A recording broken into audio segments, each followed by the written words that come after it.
What is up guys, TechSource is back with Google's newest flagship phone, the Nexus 5. We picked up the 32GB model and we are going to unbox it and take a closer look at it. You can choose from either white or black, both which are made out of matte. However, the white one does have glossy sides if you decide to get that color, and the 16GB will cost you $350, whereas the 32 will cost just $50 more. Because it is a Nexus phone, it does come unlocked, which means you don't have to sign a contract. Google started a trend last year of selling exceptional hardware at a revolutionary price, and this year is no exception. If you guys are into stock Android phones, then you will love the Nexus 5. So here inside the box is the phone itself. The texture on the phone is soft to the touch and feels very similar to that of the Nexus 7 tablet. The phone is also very lightweight for its size and feels sturdy at the same time. It definitely doesn't feel like I'm holding a very cheap plastic device. Moving on with the unboxing, you do receive all the standard paperwork like the warranty and safety manuals, quick tips, and quick start guide. And on the bottom of all these you have your standard accessories, the wall charger, and of course your micro USB cable.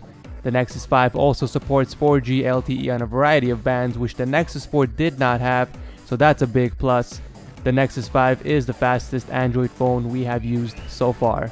If you look at the bottom of the device, you will find your mono speakers on the left and your actual microphone on the right, and in between those you have your micro USB port. And on the left side you have your volume rockers, and all of the buttons on the Nexus 5 are made out of ceramic material, which feels a little more tactile. On top we have the earphone jack and a noise cancelling mic, and on the face of the camera we have the earpiece speakers up top, our usual sensors hidden under the back slab to the right, and a little to the left is the 1.3 megapixel front facing camera. The power button and SIM tray are located on the right side of the phone, and on the back you will find the 8 megapixel camera with optical image stabilization, which helps eliminate some of the shake while filming and improves night shots. Under the camera is also the flash, and under that is the Nexus logo. As we power the device, you can see that the 5-inch screen on the Nexus 5 is sharp. It has a resolution of 1920 by 1080p with 445 pixels per inch. It does have IPS technology, so you AMOLED fans might not like the blacks on the phone, but all in all it does look like a fantastic display, which is also protected with Corning's Gorilla Glass 3. The Nexus 5 is the first device to run Android KitKat, and it does bring along a couple of improvements. We now have touchless Google Now control, and all we have to do is say Google Now and it will start listening. This is only available on the home screen and nowhere else on the device, and they also optimize the software for performance on older hardware, which does free up some of your RAM on the Nexus 5.